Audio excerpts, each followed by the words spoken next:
I walk into the courtroom, and the first thing I smell isn't justice, it's expensive French perfume and a level of entitlement that makes my skin crawl. I've been sitting on this bench for decades. I've seen it all. I've seen the bottom feeders, the scammers, and the poor souls who are just too dim-witted to realize they're being taken for a ride. But there's a specific kind of person that gets under my skin faster than a splinter in a thumb. The wealthy who think their bank account balance is an IQ score. I sit down, adjust my lace collar, and look at the papers in front of me. Bard hands me the file with that look on his face, the one that says, "Judge, you're going to love this one." I don't love it. I never love it. I just want the truth, and I want it fast. On the left, we have Mr. Elias Thorne. He's a landscape architect. He looks tired. He's wearing a suit that's seen better days, but it's clean, and he's standing up straight. He's suing for $5,000, the maximum jurisdiction of this court, for unpaid labor and materials.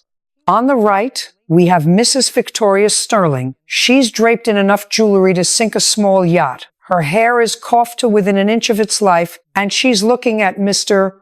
Thorne like he's something she accidentally stepped on in the garden. Behind her stands a man in a $4,000 suit, who I assume is her lawyer, though why you'd bring a high-priced attorney to a small claims court is beyond me unless you're planning on putting on a show. And I don't like shows. I'm the only one who gets to perform in this room. Mr. Thorne, I start not even looking at the woman yet. You say you spent 3 months designing and installing a Zen garden for the Sterling estate, and you haven't been paid a dime of the final installment. Is that correct? Yes, Your Honor, he says. His voice is steady, but I can see his hands shaking slightly on the podium. I completed the work exactly as specified in the contract, but when I sent the final invoice, Mrs. Sterling told me the energy of the stones was discordant and refused to pay. I pause. I look at him. I look at the papers. Discordant energy? Is that a technical term in landscaping, Mr. Thorne? Because in my world, it sounds like a load of hogwash. That's what she said. Your Honor, he replies. I turn my gaze to Mrs. Sterling. She doesn't flinch. She doesn't even look at me. She's busy inspecting her manicure. Mrs. Sterling, I bark. Her head snaps up. Good. I'm talking to you. Put your hands down and look at me. This isn't a spa. It's a court of law. Did you or did you not sign a contract for this work? She sighs. A long, theatrical sound that suggests I'm wasting her precious time. My assistant might have signed something, Judge, but the man is a fraud. He promised a sanctuary of peace. Do I look peaceful to you? You look like you're looking for a fight, and you've come to the right place. I snap. I don't care about your peace. I care about the law. Did he do the work? Bird, show me the photos. Bird hands me a stack of glossies. The garden is beautiful. Intricate stonework, rare plants, a flowing stream. It's a masterpiece. I look at the before photos. It was a dirt lot. Now it's a paradise. This looks like work to me, Mrs. Sterling, I say, tossing the photos onto my desk. In fact, it looks like very expensive work. You've got Japanese maples in here that cost more than my first car. Why haven't you paid the man? She leans forward, her eyes narrowing. Because he insulted me. He had the audacity to suggest that my choice of placement for the meditation bench was ergonomically unsound. He's a servant, Judge. Servants don't tell me where to sit. I feel the heat rising in my neck. A servant? Sir, is she paying you for your expertise or your servitude? Mr. Thorne clears his throat. I was trying to explain that the bench was on a slope and needed a concrete footer.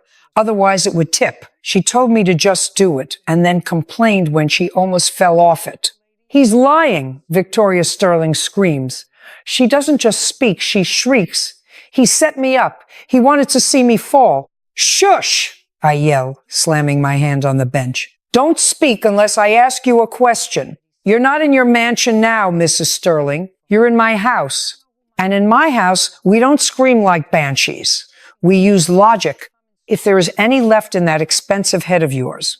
She looks stunned. Apparently, no one has told her to shut up in about 20 years. Her lawyer tries to intervene. Your Honor, if I may, you may not. I point a finger at him. Sit down and keep your mouth shut. You're a hat rack in this room. This is small claims. She speaks for herself. Now, Mrs. Sterling, I'm looking at your defense.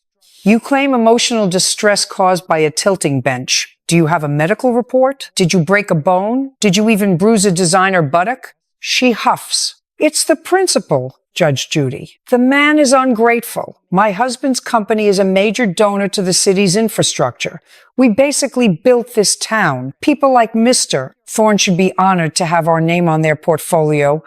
Honored? I lean back, staring at her through my glasses. I've heard some arrogant things in my time, but this is top tier. Honor doesn't pay the mortgage, lady. Honor doesn't buy the stones he laid in your yard. You owe him $5,000.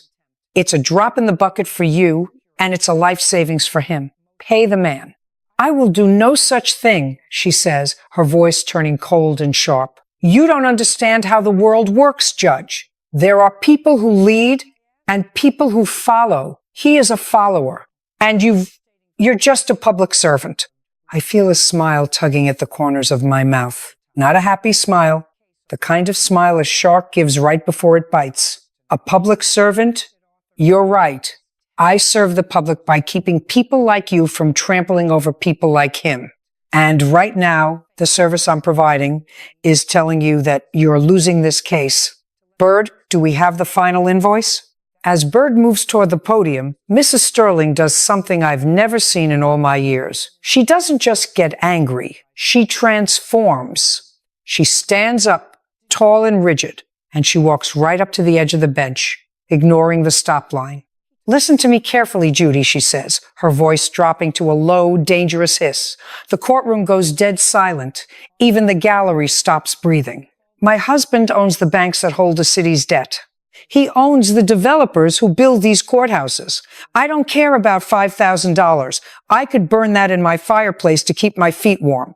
But I don't like being told no by a woman in a cheap lace collar. She leans in closer, her eyes locked on mine. I don't think you realize who you're talking to. I don't just have money. I have influence. I own the ground you're sitting on. In fact, I own you. The silence that follows is deafening. I don't blink. I don't move. I just sit there looking at this woman who has clearly lost her mind to the fumes of her own vanity. Bird takes a step forward, his hand moving toward his belt, but I raise a hand to stop him. I want this. I want every second of this. You own me? I say, my voice a whisper that carries to the back of the room.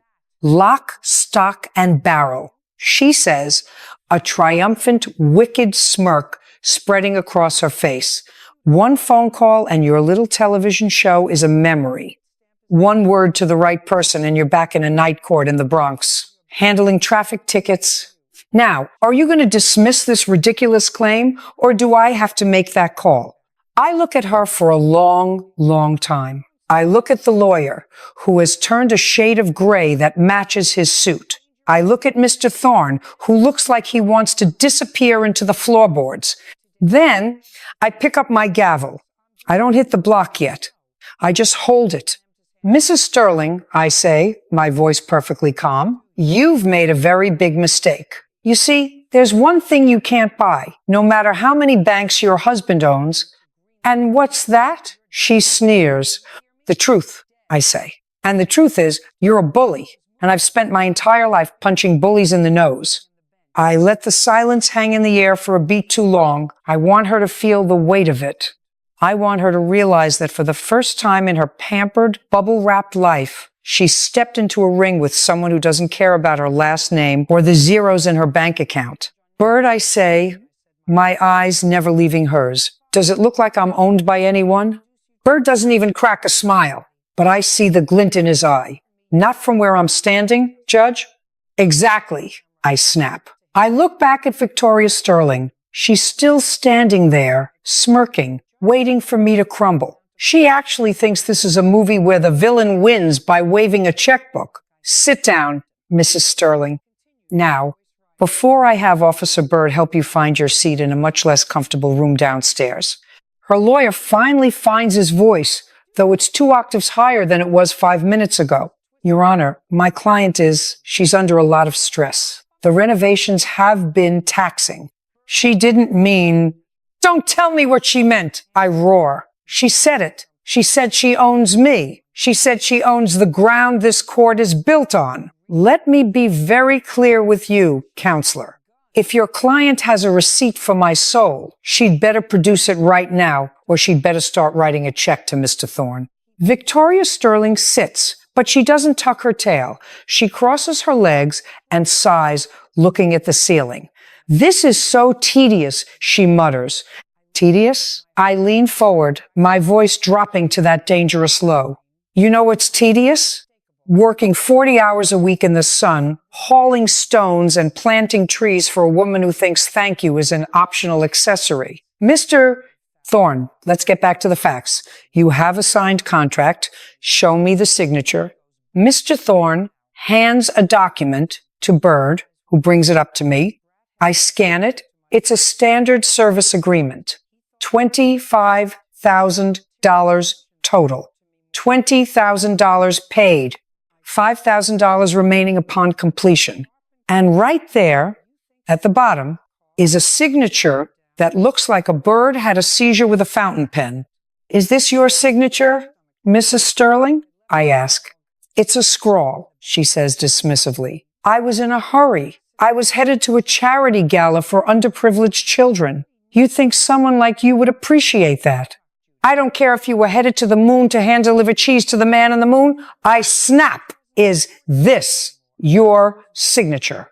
It's mine, she snaps back. Good. And Mr. Thorne, you say the work is complete. Mrs. Sterling, you say it isn't because the energy is wrong. Did the contract specify anything about energy? I look through the pages. I see drainage, irrigation, hardscaping, mulching. I do not see feng shui, vibrations, or cosmic alignment. It's implied, she says, her voice rising again. When you hire a top-tier designer, you expect an experience. My crystals in the conservatory started clouding up the moment he finished that garden. My yoga instructor said, the chi is blocked. I can't live with blocked chi, Judge. I stare at her. I actually stop and stare. Madam, I have been a judge for nearly 40 years. I have heard people blame their crimes on drugs, alcohol, bad upbringings, and even the full moon. But this is the first time someone has tried to stiff a contractor because their crystals got cloudy. Are you high? Are you on something right now? The gallery erupts. A few people actually laugh out loud. I don't stop them. How dare you, she screams, standing up again. I am a Sterling, my husband's family. I don't care about your husband's family. I slam my gavel, whack. The sound echoes like a gunshot. If your husband's family is so powerful, why didn't they teach you how to read a contract? Why didn't they teach you that when you hire a man to do a job and he does it, you pay him? You don't pay him in energy. You pay him in U.S. currency. He insulted me, she yells back. He told me I was difficult. I look at Mr. Thorne. Did you call her difficult, sir? He looks down at his boots, then back at me. Your Honor, she asked me to move a 3-ton boulder 6 inches to the left because it was staring at her. When I told her it would require a crane and another $2,000 in labor, she told me I was spiritually bankrupt. I might have muttered that she was being difficult under my breath. Only difficult? I look at Victoria. If I were him, I would have used a much stronger word and it wouldn't have been spiritual. See, she points a manicured finger at me. You're biased. You're just like him. You hate people who have achieved more than you. I laugh. I can't help it. It's a dry, raspy laugh. Achieved more? Mrs. Sterling, you married a checkbook. That's not an achievement. That's a transaction. Mr. Thorne here built something with his hands. He created a garden out of a dirt lot. That is an achievement. What have you done today besides get your hair done and threaten a civil servant? She turns to her lawyer. Do something. Tell her who we are. The lawyer looks like he wants to crawl into a hole. He leans in and whispers something to her. She brushes him off like a fly. I don't care about the rules of court, she shouts. She reaches into her Hermes bag, which probably costs more than the $5,000 she owes, and pulls out a gold-plated cell phone. I'm calling Richard. Right now. You're finished, Judy. You're done. Bird, I say calmly. Bard moves faster than a man his size should. He's at her side in 3 seconds. Ma'am, put the phone away.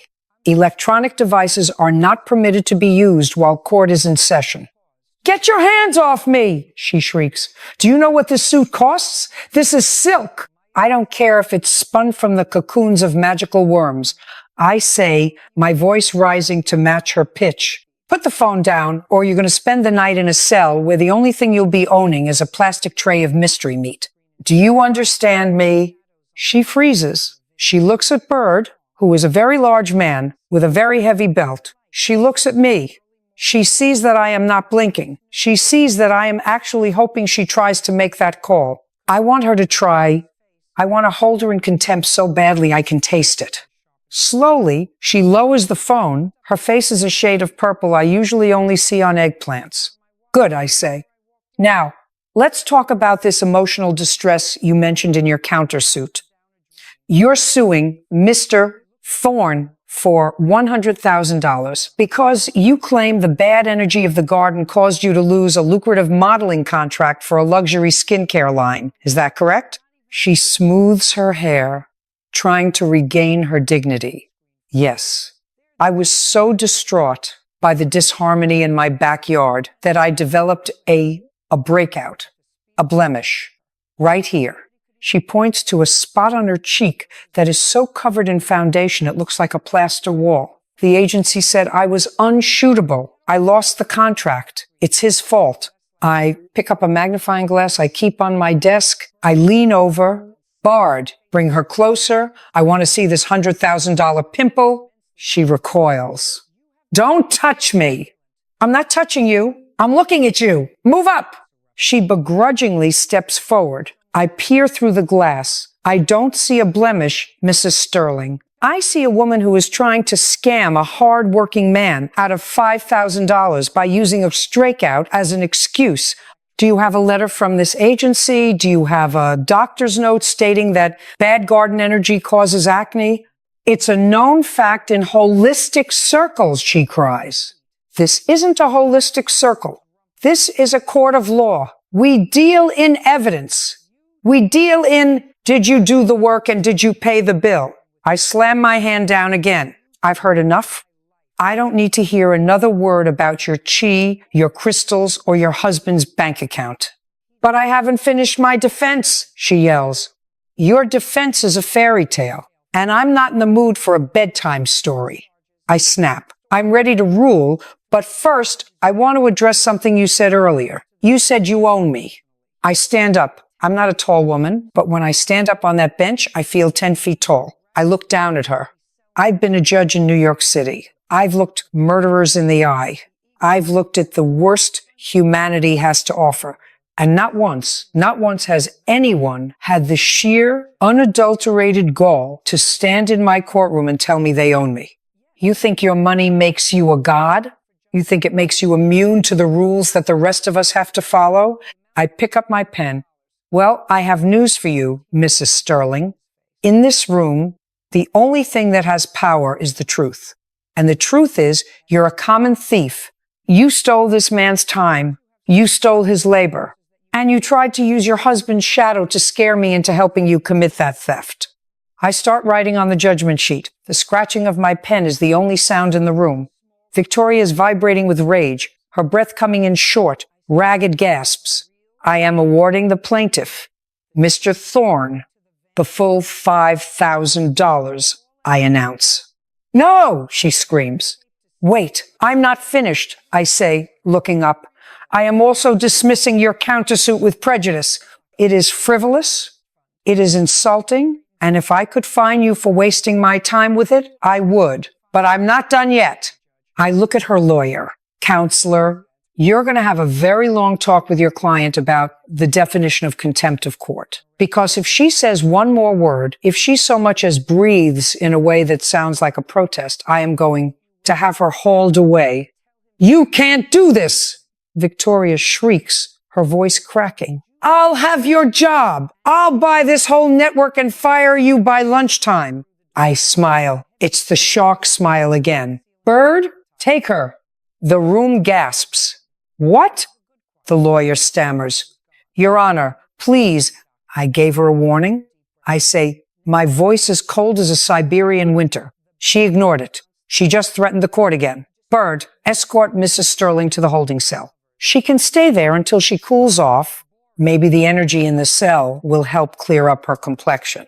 You bitch, Victoria screams as Bird grabs her arm. He doesn't hurt her, but he's firm. He's had enough of her too. You can't touch me. Richard, call Richard. Tell Richard to bring $5,000. I yell over her screams as she's led away, because she isn't leaving until that judgment is satisfied. I sit back down. I adjust my collar.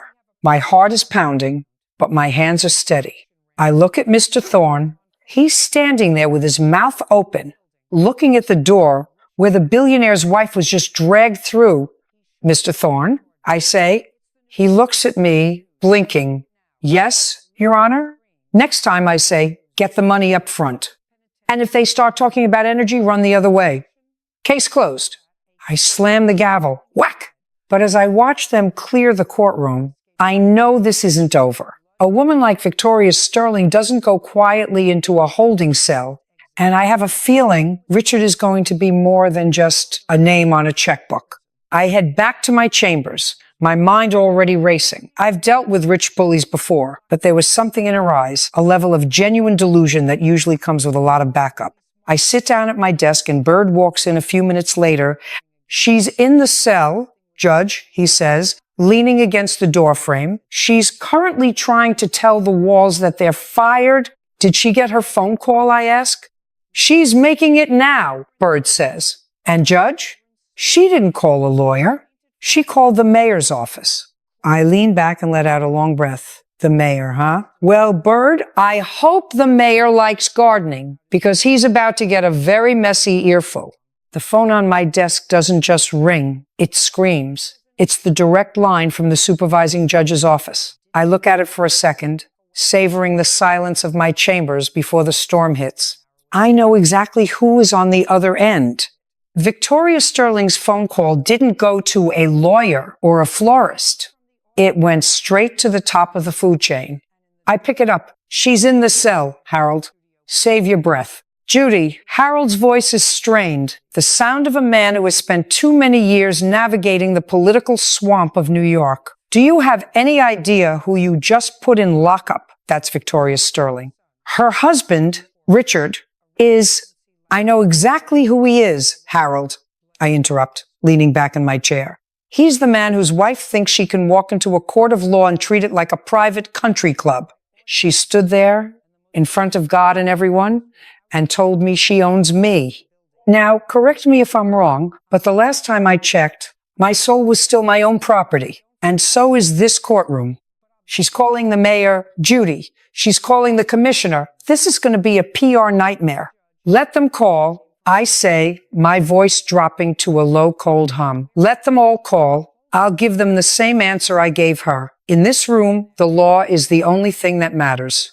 Not a donor list, not a social registry, and certainly not a woman with more diamonds than sense. She stays in the cell until she apologizes to this court and pays the judgment.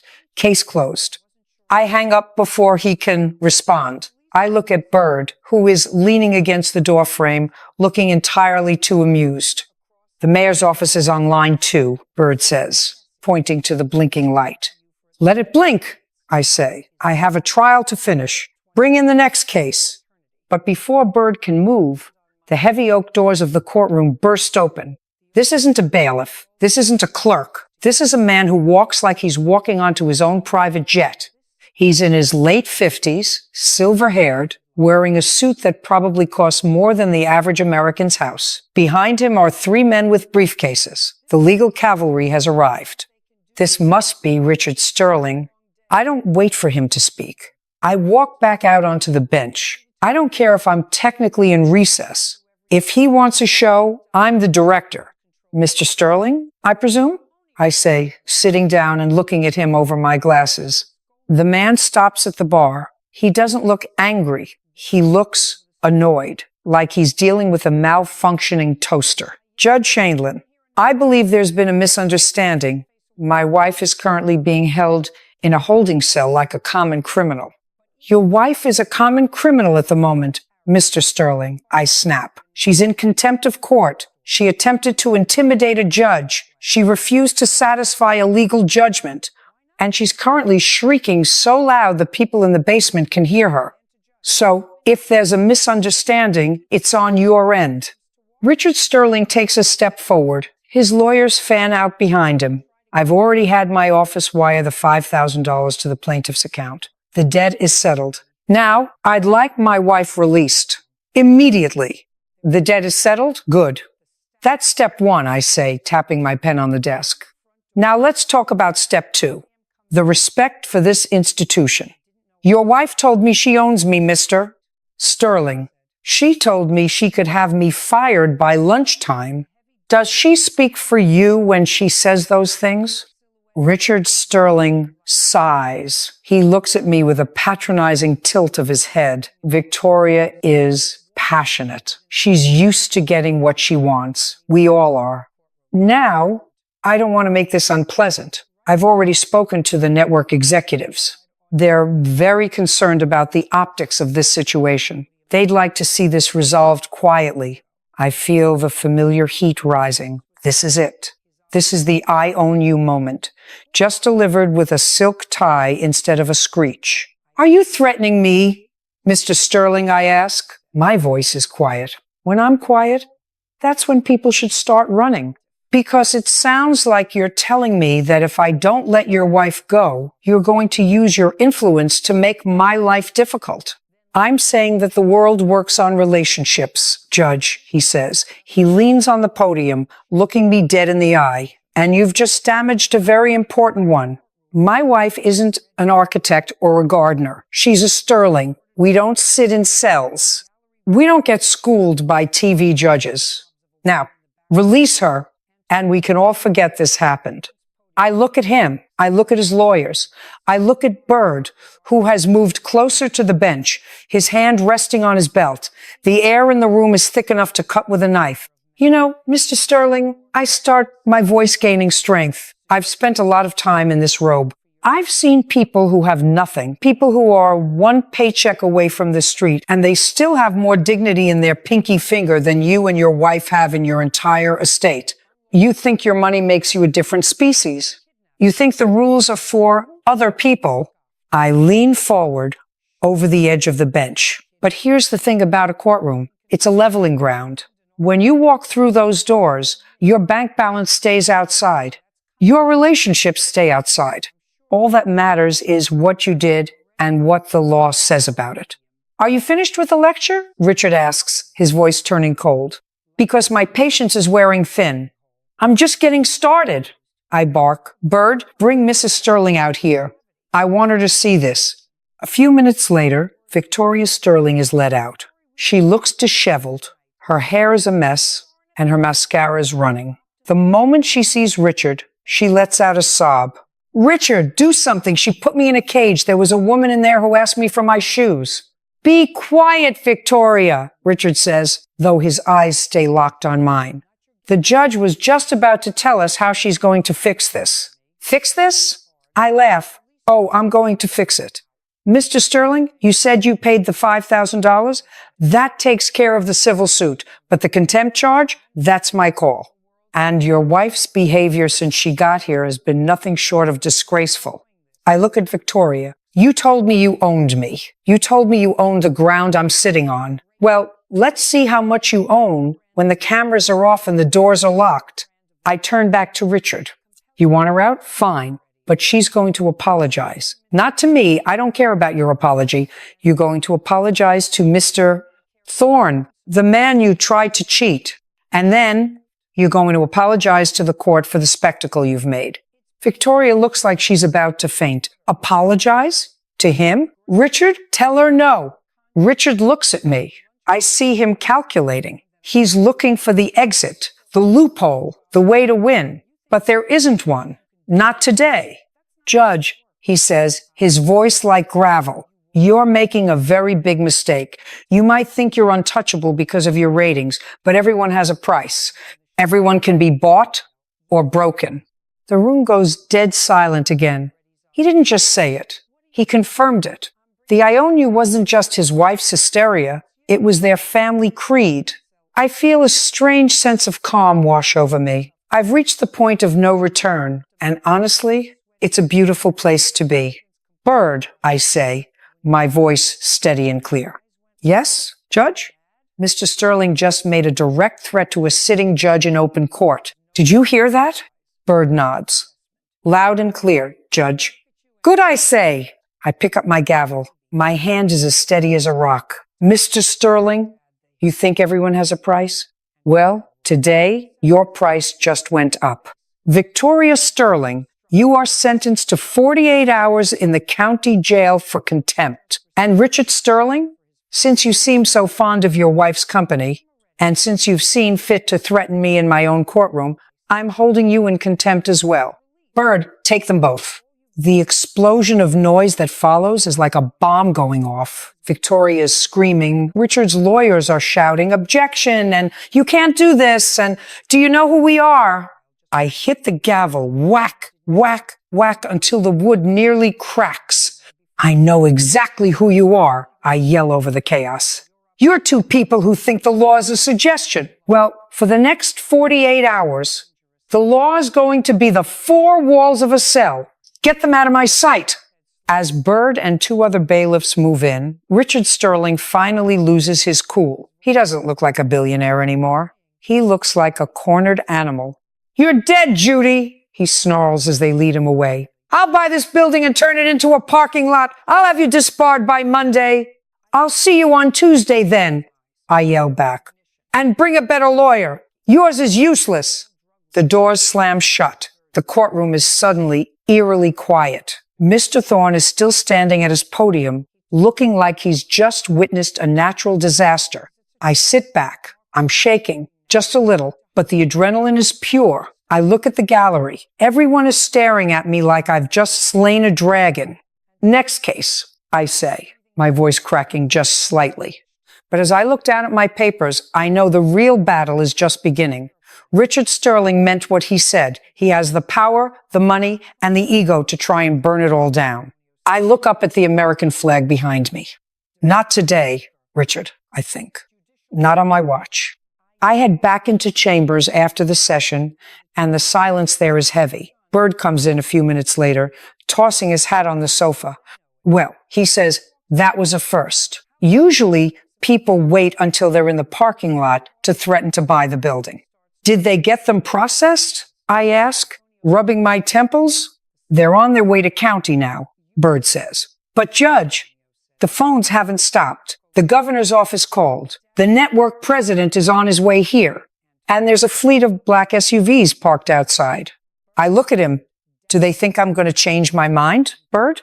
I think they think you're going to have to, he says quietly. I stand up and walk to the window. I look down at the street. He's right. The SUVs are there. The world of influence is closing in. Bird, I say, get me a cup of tea and call my daughter. Tell her I might be home a little late tonight. I have to explain to a few people that I'm not for sale. Just as I say it, the door to my chambers flies open. It's not a bailiff. It's a man in a very expensive suit carrying a legal-sized envelope. He doesn't look like a lawyer. He looks like a fixer. Judge Shaindlin, he says, no preamble. We have a problem. I turn around, crossing my arms. No, sir. You have a problem. I'm just the one who's about to make it worse. The man sets the envelope on my desk. Inside this envelope is a document that says, you're resigning for health reasons. If you sign it, the Sterlings will drop the lawsuits they've already filed against you, the network, and the city. If I don't, I prompt, stepping closer to him. If you don't, he says, his voice like ice, by tomorrow morning, the world will know every secret you've ever had, every mistake, every skeletons in your closet. Richard Sterling doesn't just own banks, Judge. He owns information. I look at the envelope. I look at the man. And then I do something he doesn't expect. I laugh. I laugh. And it's not the polite chuckle you give at a dinner party. It's the bark of a woman who has seen every trick in the book and a few that haven't been published yet. I walk over to my desk, pick up the envelope, and without even opening it, I drop it into the shredder next to my chair. The machine whirs, devouring the resignation with a satisfying mechanical crunch. The fixer, let's call him Suit, doesn't blink. He just stares at the shredder like I've just committed a crime. That was a mistake, Judge. Richard Sterling doesn't offer second chances, and I don't give first ones to people who come into my chambers and threaten me. I snap. I lean over my desk. My face inches from his. Let me tell you something about secrets, Mr. Suit. I've been a family court judge in the Bronx. I've lived my life in the public eye for decades. If I had a skeleton in my closet, it would have been auditioning for its own reality show by now. You want to dig? Dig. You'll find that I once parked too close to a fire hydrant in 1984, and I occasionally tip 25% when the service is good. That's it. That's the scandal. I point a finger at the door. Now, get out of my office. Bird, show this gentleman where the exit is. And if he trips on the way out, make sure he doesn't sue the city. I'd hate for his influence to be inconvenienced. Bird steps forward, looking like he's been waiting for this all day. Suit adjusts his tie, gives me one last look that's supposed to be menacing but just looks pathetic, and walks out. I sit back down and take a deep breath. My heart is thumping, but it's not fear, it's fury. The arrogance of these people is a disease. They truly believe that the world is a vending machine where you just keep shoving in money until justice pops out. The phone rings again. It's Leo, the network president. I pick it up before the first ring is even finished. If you're calling to tell me to apologize, Leo, you'd better have your own resignation ready. Judy, listen to me. Leo's voice is frantic. The Sterling Group just pulled $40 million in advertising from our parent company. 40 million in 10 minutes. The board is losing their minds. They're talking about a public apology, a misunderstanding statement, the whole 9 yards. Then the board should go into the laundry business because they clearly have no spine. I bark. Leo, look at the ratings. Look at the monitors. The clip of Victoria Sterling telling me she owns me is already viral. The public is cheering. They are sick of people like the Sterlings thinking they're above the law. You want to apologize for being the only show on television that actually holds people accountable? Go ahead. But you'll be doing it without me. Judy, be reasonable. I'm the most reasonable person you've ever met. That's why I'm a judge. I saw a man who worked for 3 months and didn't get paid because a billionaire's wife had bad energy. I saw a woman try to intimidate a court. I did my job. If the network doesn't like it, they can find someone else to wear the lace collar, but they won't find someone who's right. And I am right, Leo. I'm always right. That's why the show is called Judge Judy, not Judge Leo and the Spineless Board. I slam the phone down. I look at Bird. How are our guests doing in county? Bird grins. He's looking at a tablet. Well, according to the intake report, Mrs. Sterling refused to change into the orange jumpsuit. She claimed it clashed with her undertones. The guard told her orange is the new black, and she tried to fire him. And Richard? He's in a holding cell with a guy named Tiny who's in for grand theft auto. Last I heard, Richard was trying to explain the benefits of a diversified portfolio to him. Tiny asked if he could diversify Richard's teeth. I can't help it. I chuckle. It's a grim little sound, but it's there. Good. Let them sit. Let them see what life is like when you can't buy your way out of a room. I spend the rest of the afternoon in my chambers going over files, but my mind keeps drifting back to the Sterlings. I know they aren't done. A man like Richard Sterling doesn't go to jail for 48 hours and come out a changed man. He comes out looking for blood. By 6 o'clock, the courthouse is mostly empty. The sun is dipping low over the city, casting long, sharp shadows through my window. I'm packing my bag when there's a knock on the door. Not a loud, aggressive knock, but a soft, hesitant one. Come in, I say.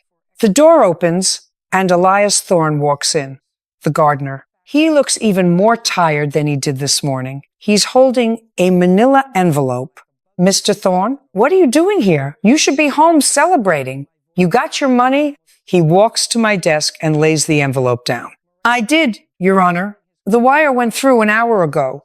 $5,000. It's everything I needed to keep my business afloat. Then why do you look like you've just lost a loved one? He sits down, uninvited, and I let him. The man has had a rough day. I got a call, Judge, from a lawyer. Not one of the ones in court today, a different one. He said if I kept the money, I'd never work in this state again.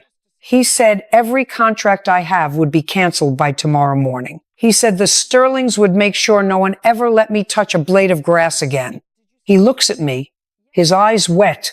He told me to come here and tell the press that I lied, that I made the whole thing up to extort them. He said if I do that, they'll give me $50,000 to go away. I feel the ice in my veins turn to fire. And what did you tell him, Mr. Thorne? He looks at the envelope on my desk. I haven't told him anything yet. I came here because you were the only person who stood up for me. I've lived in this city my whole life, and I've always known people like the Sterlings existed. But I never thought I'd be in their crosshairs. I stand up and walk around the desk. I put a hand on his shoulder. It's a rare gesture for me. I'm not a toucher, but this man is the heart of the case. He's the reason I do this. Mr. Thorne, look at me, I say, my voice firm. You are not a liar. You are a craftsman, and you didn't extort anyone. You asked for what you were owed. If you take that $50,000, you're not just taking their money, you're giving them your soul. You're telling them they were right, that they do own you. But my business, your business will be fine, I interrupt. You think they're the only ones with influence? You think I'm just a face on a screen? I've been around a long time. I know people too. People who actually care about things like integrity and hard work. You go home.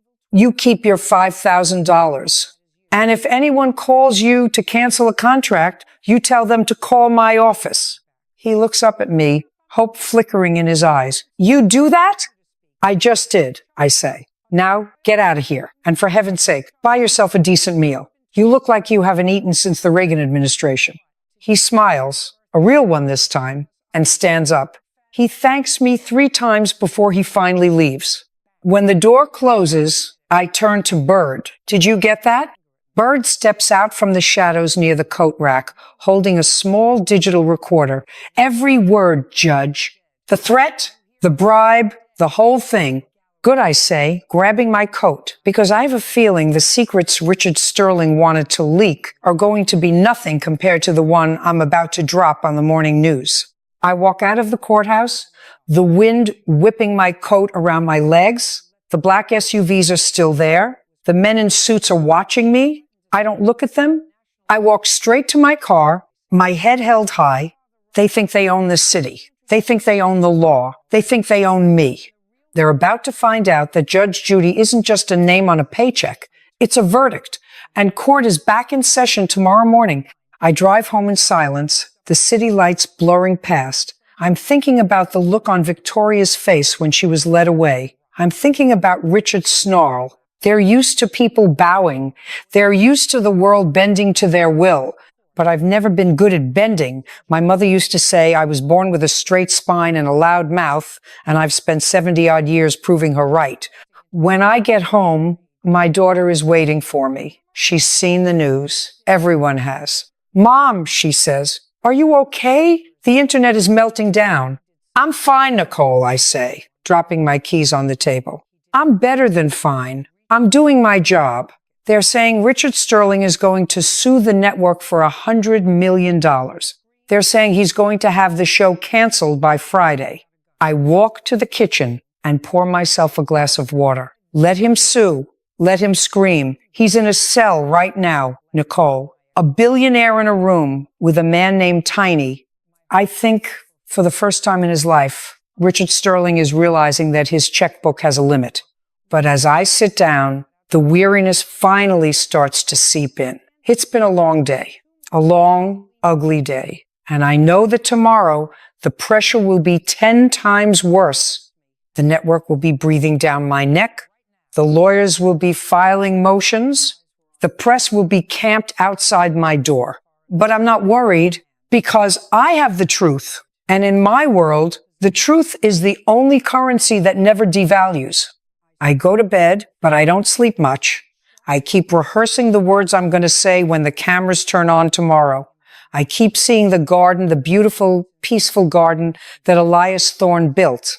A garden that was meant to be a sanctuary, turned into a battlefield by a woman who didn't know how to be human.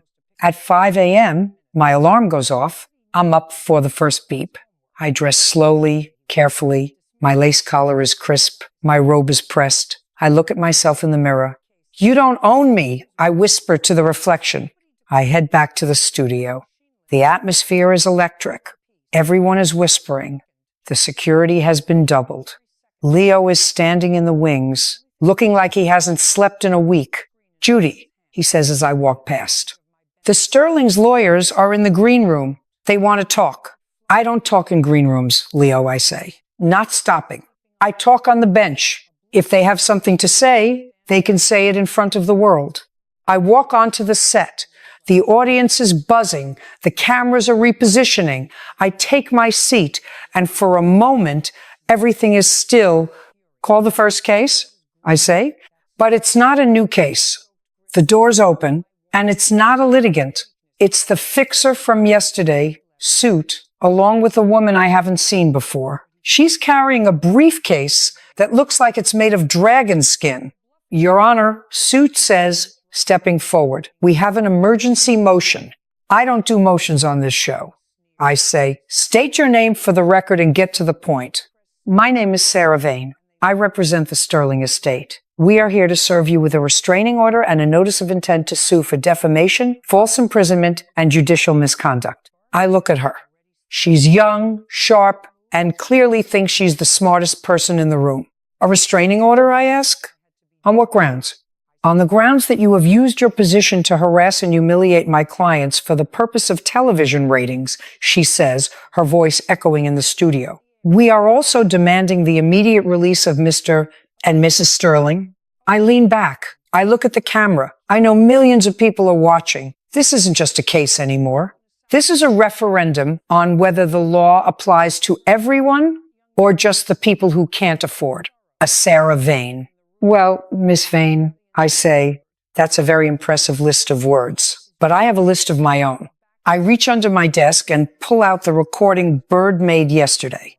I have a list that includes bribery, witness intimidation, and extortion. Would you like to hear it, or should I just play it for the district attorney?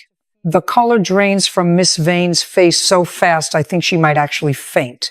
"I don't know what you're talking about," she stammers. "Of course you don't," I say, "but I think the public should." "Bard, let's give the people a little preview of what Sterling influence really looks like." The studio was so quiet you could hear a fly land on a transcript. Sarah Vane is standing there, frozen, her hand still hovering over her expensive briefcase like it's a shield that just turned into glass. Suit looks like he wants to melt into the floorboards. I nod to Bird. He presses a button on the console. The speakers crackle. Then a voice fills the room. It's clear, sharp, and unmistakable. "Every contract I have would be canceled by tomorrow morning." He said the Sterlings would make sure no one ever let me touch a blade of grass again. He told me to come here and tell the press that I lied. "They'll give me $50,000 to go away." Then my voice. "And what did you tell him, Mr. Thorne?" Then the sound of the door closing and Bird's voice. "Did you get that?" The recording ends. I let the echo of it bounce off the walls for a few seconds. I look at Sarah Vane. Her mouth is open, but no words are coming out. She looks like a fish gasping for air in a very expensive suit. "Well?"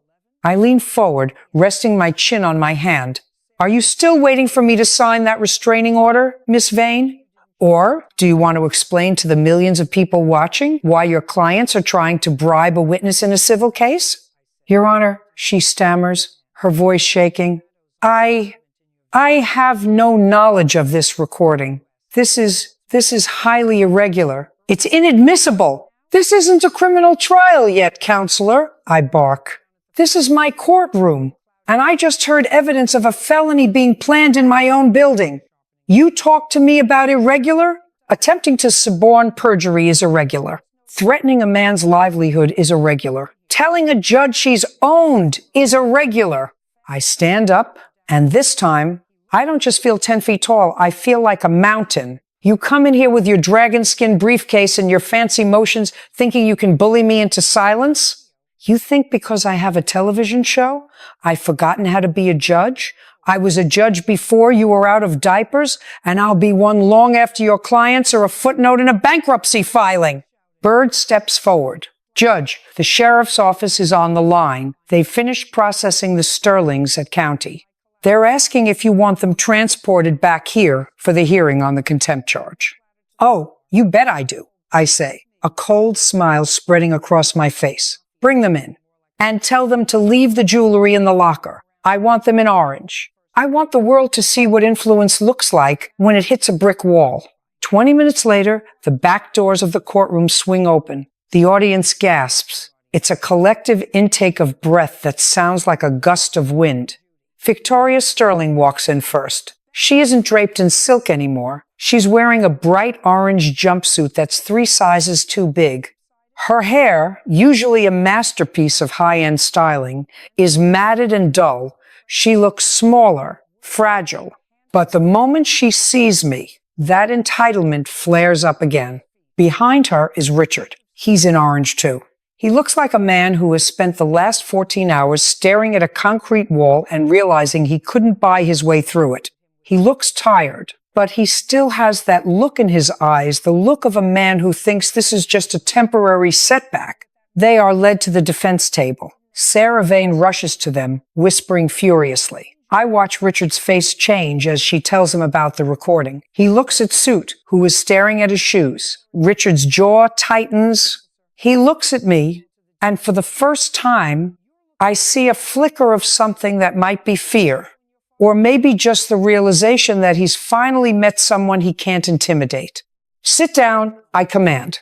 They sit. Victoria looks like she's about to cry, but she's trying to hold it together. Mr. and Mrs. Sterling, I begin, my voice calm but heavy. Yesterday, you stood in this room and treated it like your personal playground. You insulted a hard-working man. You threatened this court. You claim that because of your wealth and your relationships, the rules don't apply to you.